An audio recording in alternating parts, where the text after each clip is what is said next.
तो कल का हमारा थोड़ा सा यहाँ पे डिस्टर्ब हो गया था। तो मैं थोड़ा सा हल्का सा उसका रिवीजन कर देता हूँ कि 15 मई 1948 को पार्टीशन पे बहस चल रही थी। और उसी दिन जो है ब्रिटेन की फौज ने 14 मई को जो है खाली कर दिया था फलस्तीन। और उन्होंने जो है उसी दिन 14 मई को ही स्टेट ऑफ इसराइल का ऐलान कर दिया गया।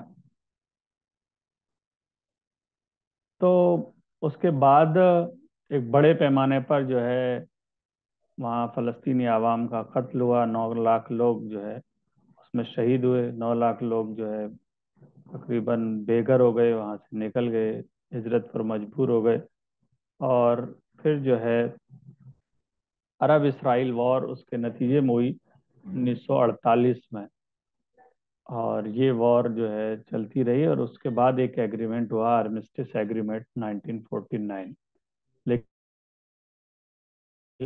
78% लैंड पर जो है कब्जा कर चुका था। अब यहाँ पर एक बात हमको समझने की है कि यूएन के रेजोल्यूशन में कल हमने ये बात सामने आई थी कि जो पार्टीशन प्लान था यूएन का, उसमें सिर्फ इसराइल को 55% लैंड दी जा रही थी। लेकिन इस जंग के नतीजे में और इतनी क्लींसिंग के नतीजे में इसराइल ने 78% लैंड पर कब्जा कर लिया। और बाकी की जो बची हुई लैंड थी वो वेस्ट बैंक और गाजा की थी, जो 22% थी। लेकिन 1967 में जो 6 डे वॉर होती है उसमें 100% का इलाका पूरा का पूरा जो है इसराइल के कंट्रोल में चला जाता है। लेकिन उनको इस जंग के इख्तिताम पर जो है कुछ इलाका खाली करना पड़ता है, 78% का इलाका। अब जब यहाँ दोबारा यूएन की बात आ गई कि जब इसराइल ने 78% लैंड पर कब्जा कर लिया, तो फिर यूएन ने एक दूसरा रेजोल्यूशन पास किया। 242 उसका नंबर था। और उस रेजोल्यूशन के अंदर ये बात बयान की गई कि अब इसराइल को जो है 2 स्टेट सॉल्यूशन पर जो है अमल करना चाहिए, जिसमें 78% जो है लैंड एक्सेप्ट कर ली गई इसराइल की, और 22% जो है फलस्तीन की एक्सेप्ट कर ली गई। ये भी एक अजीब इंसाफ की एक कहानी है, जो कल भी हमने जिस पर जो है डिस्कशन किया था। अब ये एक आमतौर से आप लोगों ने देखा होगा कि ये यहाँ पर ये बताया गया है कि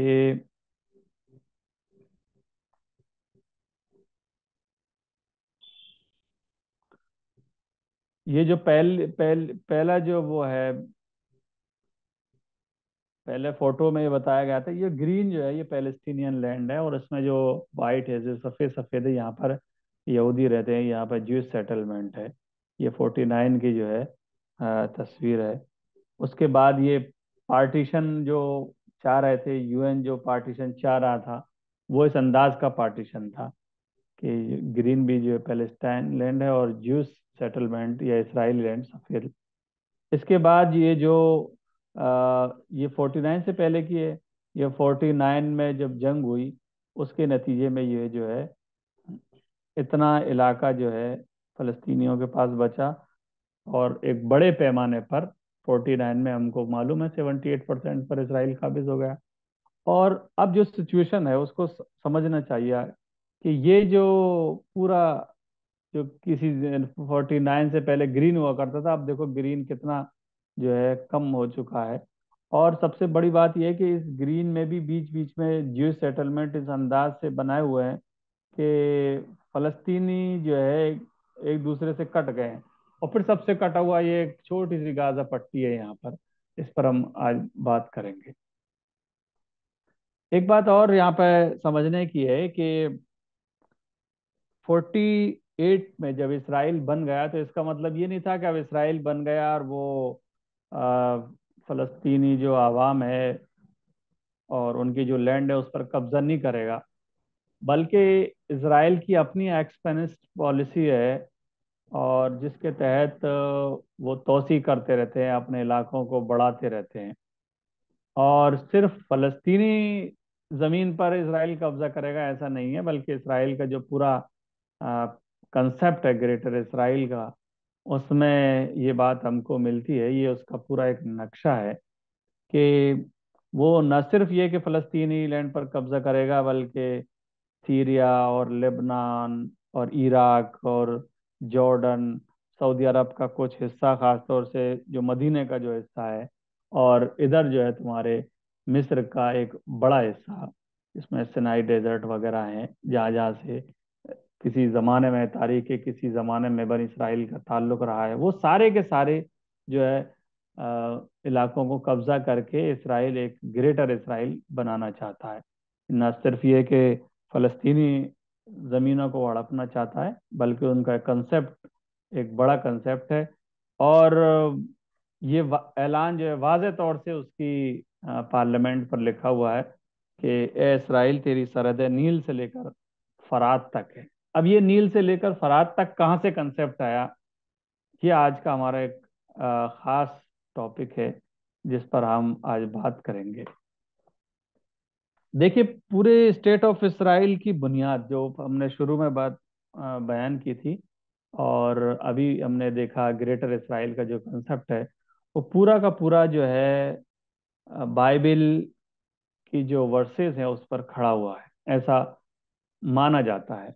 यहाँ तक कि डेविड बेन गुरियन ने एक ब्रिटिश अथॉरिटी को एक दफा चैलेंज किया था, और उन्होंने कहा था कि बाइबल इज आवर मैंडेट। अब बाइबल की कौन कौन सी आयतें हैं जिनमें ये बात बयान की गई है, बड़ा तफसील का एक मौजू है। हम यहाँ पर बहुत ही शॉर्ट में इस बात को जानने की कोशिश करेंगे। तो इनके पास एक जेनेसिस एक पार्ट है बाइबल का, और ओल्ड टेस्टामेंट का पार्ट है जिसको यहूदी खुद मानते हैं। जेनेसिस का जो चैप्टर है 15, है ना, इसको बाब वो लोग बोलते हैं, उसमें याहवा बाइबल में खुदा को कहते हैं। याहवा ने इब्राहिम अलैहिस्सलाम से एक प्रॉमिस किया था कि ये जो लैंड है, river of Egypt to the great river, the river Euphrates, यानी नील से लेकर जो फरात तक का इलाका है, ये इब्राहिम अलैहिस्सलाम को देने का वादा किया गया है, और उनकी नस्ल को देने का वादा किया गया है। अब चूंकि यहूदी ये क्लेम करते हैं कि हम इब्राहिम अलैहिस्सलाम की नस्ल से हैं, इसहाक अलैहिस्सलाम की नस्ल से हैं, तो ये लैंड के जो असल वारिस हैं वो हम हैं। आज हम इसका जो है जायजा लेते हैं। एक बात तो ये है कि अगर इब्राहिम अलैहिस्सलाम से अल्लाह तबारक व तआला ने ये वादा भी किया है कि ये तुम्हारी नस्लों को ये इलाका दिया जाएगा नील से लेकर फरात तक, जिस पर इसराइल कब्जा करना चाहता है और एक ग्रेटर इसराइल बनाना चाहता है, क्या ये वादा और क्या ये एग्रीमेंट अनकंडीशनल था कि यहूदी कुछ भी करते रहे और उनको ये दे दिया जाएगा, और क्या ये कयामत तक के लिए, किसी एक पर्टिकुलर वक्त के लिए? तो पहली बात तो ये है कि ये कंडीशनल था कि अगर ज्यूज ने, अगर बनी इसराइल ने खास तौर से अगर इस चीज को फॉलो नहीं किया, तो फिर जो है वो इस वादे से महरूम हो जाएंगे। और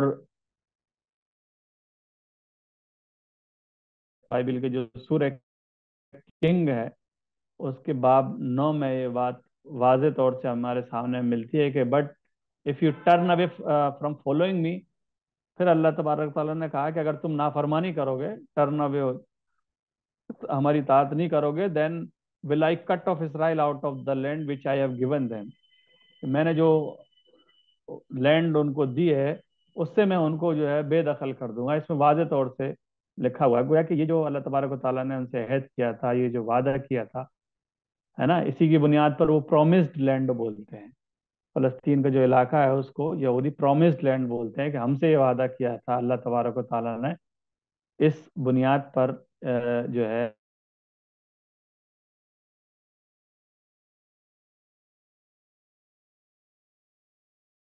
अपने रेफरेंस नहीं दे रहे हैं, उनके खुद अपने रेफरेंस हम देने की कोशिश कर रहे हैं। इसी तरीके से अल्लाह तबारक ताला ने कहा है कि दे वर डिसोबीडियंट एंड रिबील्ड अगेंस्ट यू। वो उन्होंने वो डिसोबीडियंट हो गए और हमारे खिलाफ ही उन्होंने जो है बगावत की। इसी के साथ एक और उसमें अल्लाह तबारक व तआला ने कहा, I will bring them forth out of the land where they live but they shall not enter into the land of Israel, कि मैं उनको लेके आऊंगा लेकिन वो लैंड ऑफ इसराइल के अंदर जो है एंटर नहीं हो सकेंगे। गोया कि इन आयतों से और बाइबल की इन वर्सेस से बात क्लियर हो जाती है कि अगर बनी इसराइल ने नाफरमानी की तो अल्लाह तबारक व ताला उनको इस जमीन का जो है वारिस नहीं बनाएगा। एक बात और इसमें निकल कर आती है कि इब्राहिम अलैहिस्सलाम से अल्लाह तबारक व ताला ने जो है वादा किया था, तो इब्राहिम अलैहिस्सलाम के बेटे तो इस्माइल अलैहिस्सलाम भी थे, है ना। और बाइबल खुद कहती है जेनेसिस 21:13 जो ये रेफरेंस है, इसमें खुद कहा गया है कि इस्माइल जो है बिलोंग्स करते हैं इब्राहिम अलैहिस्सलाम से, इब्राहिम अलैहिस्सलाम की नस्ल से हैं, लेकिन वो विरासत के हक से जो है महरूम कर दिए गए। अब यहाँ पर एक चाल उन्होंने बड़ी अच्छी चली और उन्होंने कहा है कि इसहाक अलैहिस्सलाम जिस बीवी से हुए थे, हजरत सारा से, और इस्माइल हजरत हाजरा से, तो हजरत हाजरा को उन्होंने लॉन्डी डिक्लेयर कर दिया। हमारे यहाँ मुसलमानों में भी बहुत सारे रिवायात जो है इसराइली चली आई जिसकी बुनियाद पर हम हजरत हाजरा को उनकी बीवी के मुकाबले में जो है उनकी लॉन्डी डिक्लेयर करते हैं। तो उन्होंने ये बात इस वजह से की कि ताकि जो बनी इस्माइल है पूरी की पूरी वो ये हो जाए कि इब्राहिम अलैहिस्सलाम की जो है लॉन्डी की नस्ल से हैं और असल वारिस जो है इसहाक अलैहिस्सलाम और उसकी नस्ल के लोग हैं। लेकिन ये बात भी गलत है। एक तो ये कि दोनों ही बीवियां थी हजरत इब्राहिम अलैहिस्सलाम की। दूसरी ये है कि अगर मान भी लिया जाए कि इस्माइल अलैहिस्सलाम हजरत इब्राहिम अलैहिस्सलाम की जो है लौंडी से पैदा हुए या हजरत हाजरा जो है इब्राहिम अलैहिस्सलाम की लौंडी थी, तो क्या उनको विरासत से महरूम कर दिया जाएगा? लौंडी का बेटा क्या वारिस नहीं बनेगा या उसकी नस्लें उसकी वारिस नहीं बनेंगी? एक और बड़ी इंटरेस्टिंग बात जो है निकलकर सामने आती है, जो खुद बाइबल से निकलकर सामने आती है, कि जिस वक्त अल्लाह तबारक व तआला ने इब्राहिम अलैहिस्सलाम से उसकी नस्लों को ये इलाका देने का वादा किया, उस वक्त सिर्फ इस्माइल अलैहिस्सलाम इब्राहिम अलैहिस्सलाम के बेटे थे। हजरत इसहाक की तो अभी पैदाइश भी नहीं हुई थी। दूसरा यह है कि उस खुशी में अल्लाह तबारक व ताला ने कहा कि तुम खतना करो, तो हजरत इब्राहिम अलैहिस्सलाम ने जो है इस्माइल अलैहिस्सलाम की खतना की, और खतना जो है और इस मुआहदे का और इस एग्रीमेंट का एक तरीके से एक सिंबल, एक टोकन था, और सबसे पहले इस्माइल अलैहिस्सलाम की जो है खतना की गई। एक बात और निकलकर हमारे सामने आती है कि आज बड़े दावे किए जा रहे हैं, जोर शोर के साथ जो है दावे किए गया, और 2000 साल के बाद सारे जो है यहूदी ये दावा कर रहे हैं कि हमारी ये जमीन है, क्योंकि बाइबल के अंदर ये किया गया है, हमसे वादा किया गया है। और वो, लेकिन एक बात हमको यहाँ समझनी चाहिए कि जिस वक्त अल्लाह तबारक व ताला ने इनसे ये बात कही कि तुम जाओ और फलस्तीन के अंदर बस जाओ, जिसका जिक्र हमने शुरू में किया था पहले क्लास में, उस वक्त इन्होंने जो है घुसने से मना कर दिया। और इससे भी बड़ी इंटरेस्टिंग बात यह है, बड़ी दिलचस्प बात है ये, कि जिस चीज का जिक्र कुरान मजीद में किया गया है वो खुद अभी भी बाइबल के अंदर जो है मौजूद है, कि इन्होंने इनकार कर दिया फलस्तीन में दाखिल होने से। जब मूसा अलैहिस्सलाम की क़यादत में इन लोगों को जो है मूसा अलैहिस्सलाम मिस्र से लेकर जब फलस्तीन में इनको बसा रहे थे, इन्होंने इनकार कर दिया और इन्होंने जो है एजा बनता व रब्बुका फ़क़ातिला इन्ना हाहुना क़ाइदून, मूसा अलैहिस्सलाम को जवाब दिया कि आप और आपका खुदा जाए लड़े, हम यहीं बैठे हैं, हम इन कौमों से जो है जंग नहीं कर सकते। यही बात बाइबल के अंदर मिलती है। और जब उन्होंने देखा फलस्तीन के अंदर जो वो दाखिल हो रहे थे तो बड़े रो रहे थे, और उन्होंने कहा, why does Yahweh bring us to this land, ये बाइबल की वर्स है, क्यों खुदावंद जो है हमको यहाँ इस जमीन पर लेकर आया? Wouldn't it be better for us to return Egypt, क्या ये हमारे लिए अच्छा नहीं होगा कि हम जो है वापस मिस्र चले जाएं? और कोई कह रहा था let us make a captain, एक अमीर बना लो और हम लोग वापस जो है इसराइल चलते हैं। तो ये खुद बाइबिल की वर्स हैं। ये एक तफसीली टॉपिक है, लेकिन क्योंकि हम यहाँ इसको एक शॉर्ट में यहाँ पर हमने बयान किया है कि आज जो बड़े जोर शोर के साथ और बहुत ही ढिठाई के साथ वो दावा कर रहे हैं कि 2000 साल पहले हम जो है यहाँ पर बसा करते थे, और 5000 साल पहले एक एग्रीमेंट इब्राहिम अलैहिस्सलाम से और इब्राहिम अलैहिस्सलाम की नस्ल से इस जमीन को देने का हुआ है, इसलिए ये जमीन जो है हमारी है। बड़ा अच्छा दावा कर रहे हैं। उसका हमने खुद बाइबल की वर्सेस से ये जवाब देने की कोशिश की है। अब हम देखते हैं जेरूसलम के बारे में थोड़ा सा समझने की कोशिश करते हैं। देखिए, जो जेरूसलम है, ये जब इसराइल बना, पार्टीशन ऑफ पैलेस्टाइन के बाद इसराइल बना है, तो जेरूसलम के भी जो है दो टुकड़े एक तरीके से हो गए, एक ईस्ट जेरूसलम और एक वेस्ट जेरूसलम।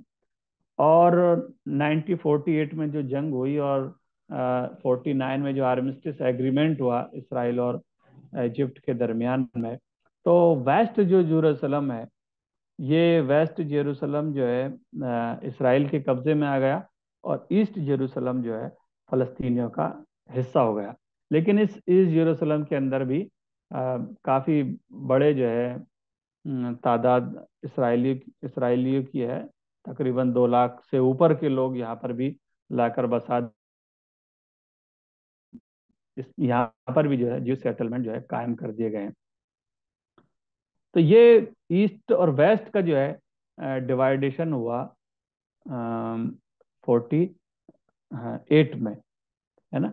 लेकिन जो है 1967 की जो वॉर हुई, इसमें इसराइल ने ईस्ट जेरूसलम पर भी जो है कब्जा कर लिया। ईस्ट जेरूसलम ये पुराना जेरूसलम है, जो अ, बहुत पहले का जो है ये माना जाता है, और इसी में जो है मस्जिद अक्सा जो है वाक़ है इसकी ऊंचाई पर। तो आप जो है इससे अंदाज़ा लगा सकते हैं, 1967 में जब ये पूरा कब्जा कर लिया है इन्होंने, तो फिर 1980 के अंदर जो है इसको अपनी कैपिटल भी डिक्लेयर कर दिया है इन्होंने कि ये हमारी इटरनल कैपिटल है। ये हमेशा से चली आ रही है कि स्टेट ऑफ इसराइल की जो कैपिटल है वो जेरूसलम ही हुआ करती थी, बैतुल मकदिस ही हुआ करती थी।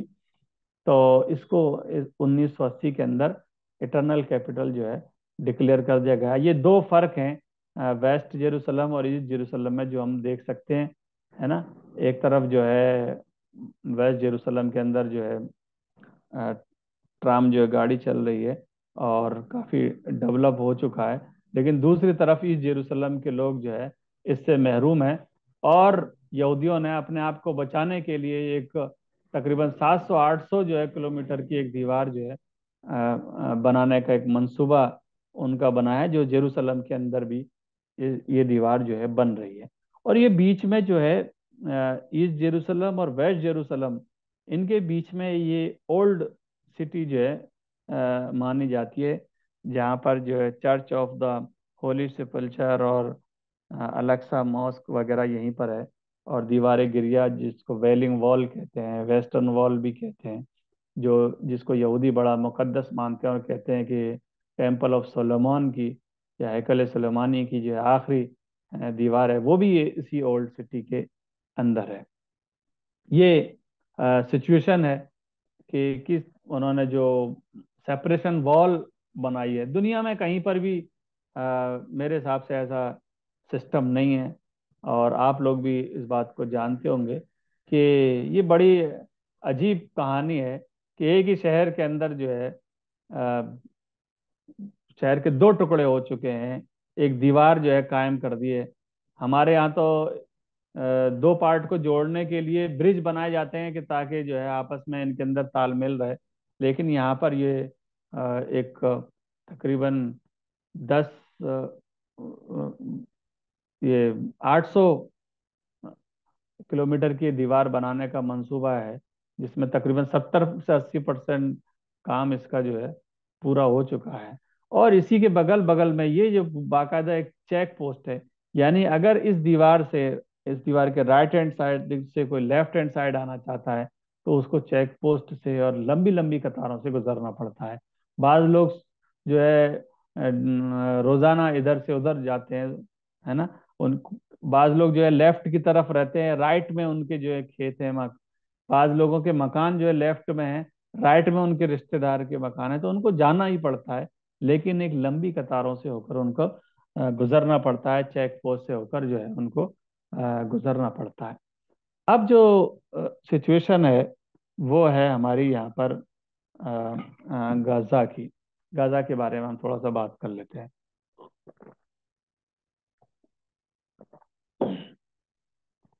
क्योंकि गाजा के बारे में बात करना इसी वजह से भी है कि अभी हाल ही दिनों में जो है एक बड़ी सूरत हाल उनको देखने को मिली, और अभी बिल्कुल एकदम मलबे में तब्दील होने के कगार पर है गाजा। इस वजह से मैं समझता हूँ कि गाजा के बारे में थोड़ी सी बात कर लेते हैं।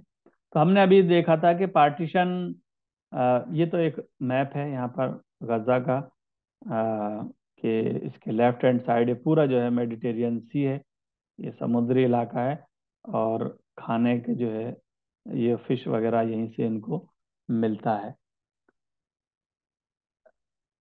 गाजा जब पार्टीशन ऑफ पैलेस्टाइन हुआ और स्टेट ऑफ इसराइल जब बन गया, और उसके नतीजे में आर्मिस्टिस एग्रीमेंट हुआ था 49 में, उस वक्त गाजा को मिस्र के कंट्रोल में दे दिया गया था, क्योंकि मिस्र से करीब है, यहाँ पर ये रफा बॉर्डर है, रफा क्रॉसिंग है।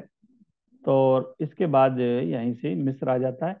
इधर जो है आप थोड़ा सा और आगे बढ़ेंगे तो इधर जो है इसराइल ने कब्जा कर रखा है, और एक तरफ जो है इसके जो है जॉर्डन, यहाँ पर ये जॉर्डन के इलाके हैं, और इस साइड जो है यहाँ पर समुद्र है। तो ये मिस्र के कब्जे में दे दिया गया 49 से।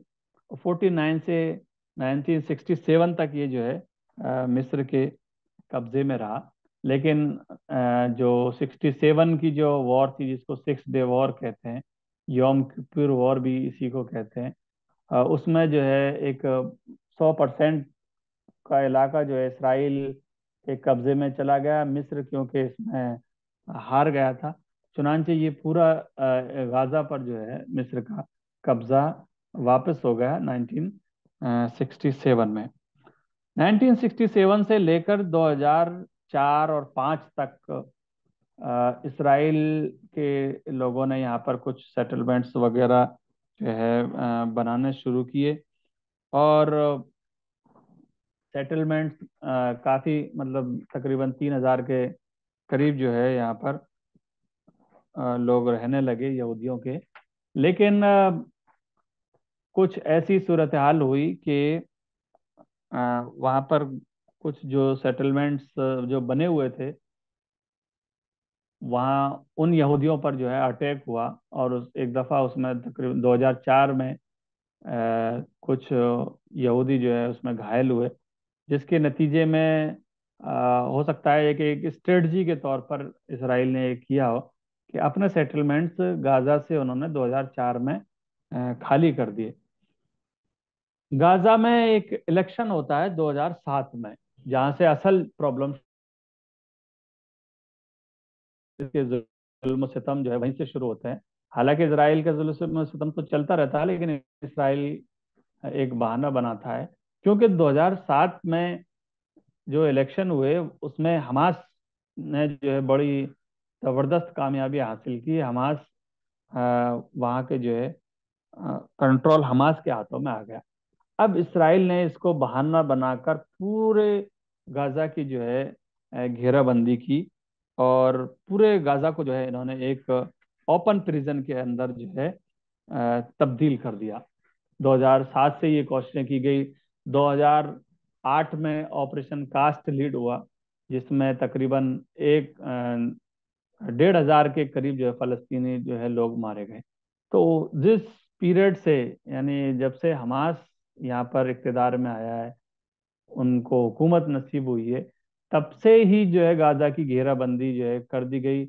गाजा को चारों तरफ से जो है बंद कर दिया गया है। चारों तरफ से का मतलब ये है कि एक तरफ तो मेडिटेरियन सी है ही है, और गाजा की जो 2 गेट हैं, एक तरफ ये रफा क्रॉसिंग है जो इजिप्ट की तरफ खुलती है, और यहाँ पर इरेड्स एक क्रॉसिंग है, इरेड्स करके वो क्रॉसिंग है, जो इसराइल की तरफ जो है खुलती है।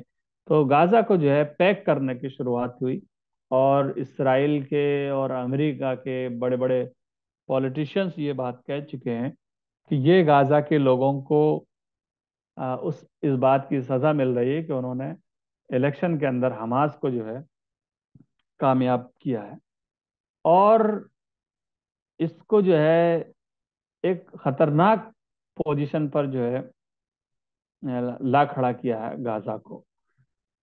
और जो जुल्म और सितम और जो ज्यादती होती है, हम लोग जो है उनसे वाकिफ नहीं है। क्योंकि 20 लाख की आबादी है गाजा के अंदर, जिसको महसूर कर दिया गया है, जिसको एक कैद के अंदर, इस तरीके से अल्लाह के रसूल सल्लल्लाहु अलैहि वसल्लम को शोबे अबी तालिब के अंदर रखा गया है। तकरीबन वही सूरत हाल यहाँ पर जो है देखने में आ रही है कि गाजा के लोग ना जा सकते हैं कहीं, ना वो निकल सकते हैं। गाजा और वेस्ट बैंक, इन दोनों के बीच में इसराइल पड़ता है, इसराइल के इलाके पड़ते हैं, इसराइली सेटलमेंट पड़ते हैं, इसराइली चेक पोस्ट पड़ती है। तो गाजा के लोगों का पूरी दुनिया से जो रिश्ता है वो खत्म हो गया है, वो कट चुका है। सिवाय इसके कि मिस्र जो है रफा बॉर्डर अपनी खोल दे, या इसराइल जो है कुछ अपनी जो बॉर्डर है उसके जरिए से लोगों को आने जाने दे। तो ये एक अजीब जो है सूरत हाल है। यहाँ तक कि इसराइल जो हुमैनिटेरियन जो एड आते हैं, जो यूएन की तरफ से या मुस्लिम मुल्कों की तरफ से, उनको भी गाजा के अंदर जो है जाने की परमिशन नहीं है। और सिर्फ और सिर्फ जो हुमैनिटेरियन मिनिमम का एक कंसेप्ट है कि जिन चीज़ों से जिंदा गाजा के लोग रह सकते हैं, वही चीज़ें सिर्फ अंदर जाने दी जाएंगी। यानी कि वो, अगर आप चाहें कि गाजा के लोगों को आप खिलौने भेज दें, आप चाहें कि गाजा के लोगों को आप उनके बच्चों को चॉकलेट वगैरह भेज दें, या कुछ ऐसी चीज़ें आप भेज दें, आपकी ये ख्वाहिश हो, या किसी मुस्लिम मुल्क की ख्वाहिश हो, या यूरोपियन मुल्क की ये ख्वाहिश हो, या यूएन की ख्वाहिश हो कि वो कुछ ऐसी चीज़ें भेज दें गाजा के लोगों को, तो वो नहीं भेज सकते। और ह्यूमैनिटेरियन मिनिमम का कंसेप्ट वहां पर मिलता है कि वो चीजें जो सरवाइव करने के लिए जरूरी हैं। अब चॉकलेट सरवाइव करने के लिए जरूरी नहीं है, खिलौने सरवाइव करने के लिए जरूरी नहीं है। तो ये सूरत हाल जो है देखने को मिलती है। इसी तरीके से जो पूरा जो बमबारी होती है, सोनिक बम्स का जो है इस्तेमाल किया जाता है। और ये सोनिक बम्स वो हैं जो अ, आवाज करते हैं, और खतरनाक आवाज करते हैं। रात को सोते वक्त 11 और 12 बजे, 1 बजे और 2 बजे इसराइल की तरफ से इन बमों का जो है इस्तेमाल होता है। खतरनाक तरीके की उनसे आवाजें निकलती हैं, बच्चे जिनकी वजह से फ्रस्ट्रेशन का शिकार होते हैं। और जो रिपोर्ट्स सामने आती हैं उसमें ये देखने में आती है कि जिस रात सोनिक बम्स वगैरह इस्तेमाल होते हैं, दूसरे दिन जो प्री मेच्योर जो डिलीवरी है, उसके केस काफ़ी हद तक जो है बढ़ जाते हैं। यानी जो खवातीन हैं उनके हमल जो है सोनिक बूम्स की वजह से जो है गिर जाते हैं। दूसरे दिन बड़ी अ, अजीब व गरीब जो है सूरत हाल देखने को मिलती है। इसी तरीके से वाइट फास्फोरस का इस्तेमाल किया जाता है, जो केमिकल्स है वो गाजा के लोगों पर जो है इस्तेमाल किया जाता है कि ऊपर जो है ये बिल्कुल एकदम स्किन को जला देती है, और अगर स्किन जलने के बाद जो है ये इंटरनल जो पार्ट है बॉडी के, उनको भी डैमेज कर सकती है। इसी तरीके से खतरनाक जो चीज़ है उसके बारे में कहा जाता है, एक डाइम करके एक चीज़ है, और वो डाइम है डेंस इनर्ट मेटल एक्सप्लोसिव।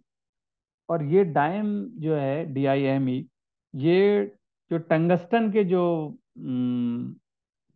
एक पार्ट्स वगैरह हैं, यानी एक धमाका होता है, और उस धमाके से टंगस्टन के कुछ पार्ट्स हैं जो निकलते हैं, बड़ी तेजी के साथ बॉडी के अंदर जाते हैं, जो बहुत ही खतरनाक सूरत हाल जो है जाकर इख्तियार करते हैं।